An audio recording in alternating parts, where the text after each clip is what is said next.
I was on Facebook Marketplace and I found a $2,000 Chevy 2500, and it has 300,000 miles on it, but oil pressure's good and she drives decent. Steering is really loose, but besides that, she's cruising. Well, we are a little further into our drive and everything's looking good. We're still doing good. Doing almost 60. She's doing good besides a lot of slop in the steering. Right there. Not even moving that much. But it's fine. We'll take care of it. Alright guys, so we made it home with the new truck. And I took the steering apart. And this is the pitman arm. I don't know if you can hear that. It should not be this loose. I mean, that is awful. Anyways, so that was all of our steering slop. Because with that replaced, okay, well, it's locked now, but there's not much slop at all. So that took care of that. I guess we'll see what else it needs now. Stick around to see me fix this thing up, I guess. All right, guys, today we're back on the 2000 Chevy Silverado. Now, as you can see, the paint is a little lacking everywhere, starting to go everywhere. So while I should be fixing the interior and doing all the mechanical stuff on it, I can't look at it anymore. It's driving me crazy.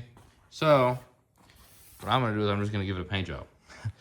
So we got the New Holland blue, and I'm gonna strip everything down and then start sanding. Now this is one of those trucks, I'm not gonna go ahead and body work it. I'm just gonna scuff and shoot. So I'm gonna go ahead and sand everything down, get it all smooth. I'll prime any bare metal, like on the roof where it's starting to rust, I'll prime that. And then we'll just mix up our paint, thin it out, and shoot it. I'm just gonna paint from the two-tone up because I don't wanna deal with that. And the bottom's okay, it's just the top where it's coming off bad. It's cracking. It's not Bondo, it's just paint peeling off. Like, look over here. It's not Bondo, it's just the paint's chipping off.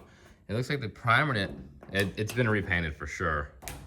But it's like they primered it and didn't sand the primer because the primer's perfectly smooth, so it didn't stick very well. Anyways, I'm not body working it. This will take way too long to body work. I'm just gonna scuff and shoot it because I just can't stand this.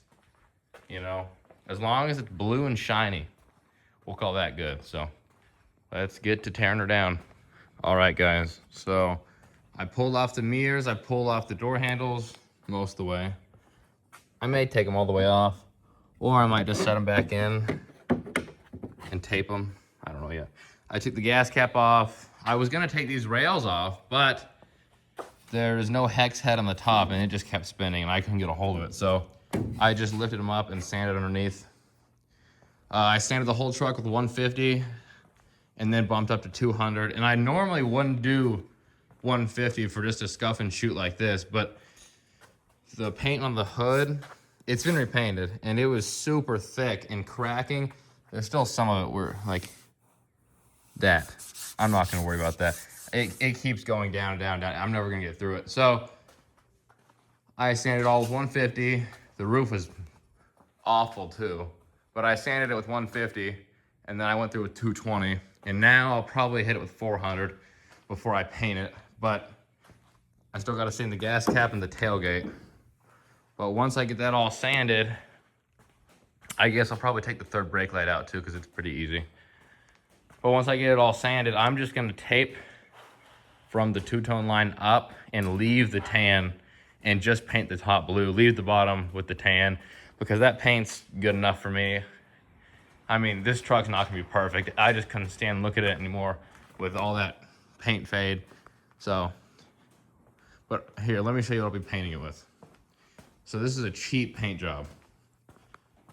I'm just gonna use this primer and then from Tractor Supply, I'm gonna be going with the New Holland blue or Ford.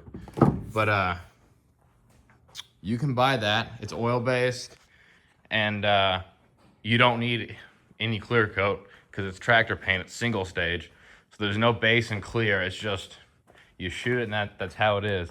Now it's not gonna last near as long, but what will help it last is they make this hardener. And this really makes it set up nice, and it makes it more durable too. And makes it like gas resistant. So if you were to spill some, you'd be okay. But this is a $100 paint job. I could go pay someone $3 grand to do it right, but this truck, it's not worth it. If it was a really nice truck, like if it was like my Tundra, I would never do this. But if it's an old car and you just want it to look shiny and okay enough to be presentable, a good 30-footer, this is the way to do it, because you don't want to dump a lot of money in this truck. Like I paid $2 grand for this truck, and I don't want to put $3 grand to a paint job because it's just not worth it. Thing's got 300,000 miles on it. I'm not even gonna body work it. There's dents all over. I just feathered them out so they're not as obvious. And the hood, hood had a bunch of hail dings. Really, I should have just got a different hood that didn't have 46 coats of paint on it, but you can still see all the hail dings. But it's a 2000 Chevy. You know, it's just gonna be pulling a trailer. So as long as it does that and doesn't look like complete garbage, I think we're good. So once I get this done, I'll paint tomorrow morning. I'll mix this up, and yeah, we'll just go from there. Now, one of my biggest problems when I've been using this oil-based paint, which it's on me really, but is getting water in the air. So I have a water separator here, but that's new because I keep getting air in the lines. And air in the lines with oil-based paint, not good. Not good. So I bought this industrial air filter, but this fitting it's so big, none of the standard fittings I have will fit it. They're all way too small. So I got that little air dryer, and on my gun, I always put one of these little air dryers, a moisture filter, and then on my actual gun, I have, I can't grab it now, but I have another separate filter too. So I'm running 3 filters.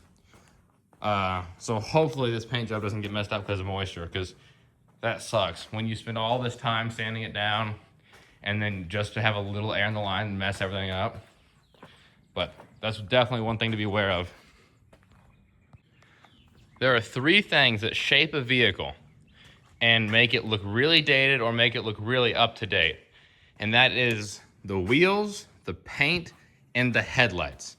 Because before I started any of this truck looked awful, and it still does. But with some $100 headlights that are not all yellow and a decently shiny paint job, the wheels on this truck are decent, so they're staying. But if you have really crappy wheels or really crappy paint or really crappy headlights, even just replacing one of them completely changes the look of the entire vehicle. So I'm just gonna toss $100 headlights in it, $100 paint job, and then, well, these wheels are good, so. But that applies to any vehicle, in my opinion. Those are the 3 fairly easy things to do if you have any capability. Like, I'm not talking expensive paint job, I'm talking paint job like I'm doing. And headlights on Amazon, you can get it for $100. So that's one of those things. It completely changes the vehicle. So I've painted 4 or 5 cars at this point, and originally I didn't primer anything because I just used a single stage quick dirty paint job, and I assumed that it's just whatever, you know, call it good. But after doing a few, I realized once you look at it right after you do it, it looks perfectly fine. But if you give it a week or two, because I did all the body work, so I knew exactly where I took it down to bare metal and I didn't primer. And eventually, that single stage, you'll see a little outline of where you took it down to bare metal. And so you just see that the little shapes come through where you didn't primer. So now I just primer every little spot, and then I sand it with 400.